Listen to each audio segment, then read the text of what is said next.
No, is this too self-serving? This last one. Is it too self-serving? Ian asks,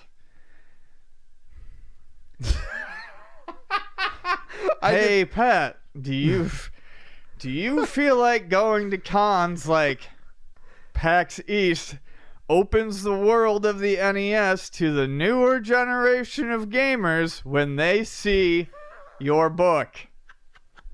I did not ask someone to write this question. Okay. I'll try not to make this question as so self-serving as it might be in the surface. This is from at Sean Furs, by the way. I've seen it at the other PAX East and This is the question equivalent of a fleshlight. I will say this.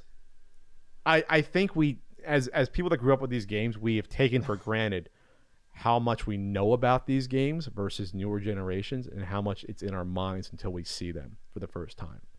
So I'll try not to generalize. I'll try to generalize this more. If you play modern games, say you're like 20 years old.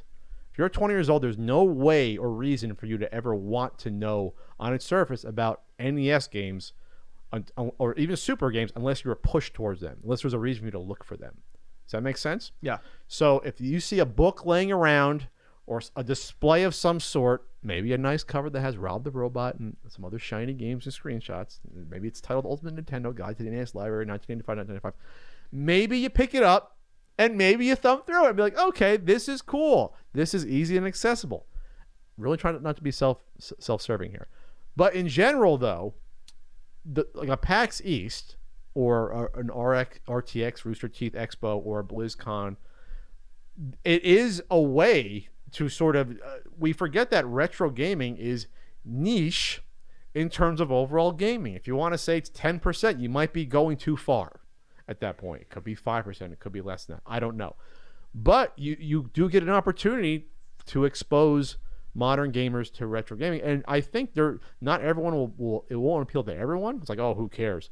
But someone will be like, oh, this is interesting. This is something I never would have thought of before or never would have come across. Maybe, Ian, you've seen that with your store. Maybe you have people wander in and be like, oh, what's this? Yeah. I've been into a GameStop, but now I see older games. And that's the handoff to Ian. So it's not about Pat's ego in this segment. I don't think there's anyone young who walks into the store for the first time and, goes, and is like totally sees something that they've never been exposed to before. But there are younger customers who come in and, they do over the course of multiple trips, they may be coming in for the more modern games, or maybe even not, PS4 and Xbox One, but they're coming in to get some, 360 games or something. And they get more interested in the older stuff.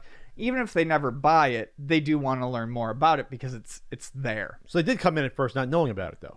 Well, they know about it. I mean, they're aware of it, but they want to know more about it. And sure, but they're not. Yeah, I know about movies from the 50s, but I have to go back and watch them to really learn about it. And they're not really playing it, but I'm just saying that there is, when you have something there to look at as opposed to just the knowledge of it, then they're more compelled to learn more about it. If it's there, it's one of those out of sight, out of mind things. Yes. Once they see it. So whether it's a book or a stack of old games actually there, like right next to the new games you're looking at. Display somewhere. Like I think Joe Santulli and his team did a great job back in like when the 2 or 3 years they went to E3 when they had the Video Game History Museum display. Like for that was great because it was gigantic.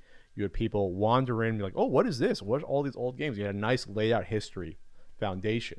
Right. So I think that's important to have those opportunities. And my book is nothing compared to that. I'm not trying to say they're on the same level. They're not at all. But a lot less happens with that than you might think. Right. You know what I mean? There's not a lot of that's occurring where, modern gamers are being exposed to the retro gaming scene overtly. Like, here, look at it. Here, try this out. I don't think it happens that much. No. Super Nintendo book on the way. Kickstarter this year for Super Nintendo.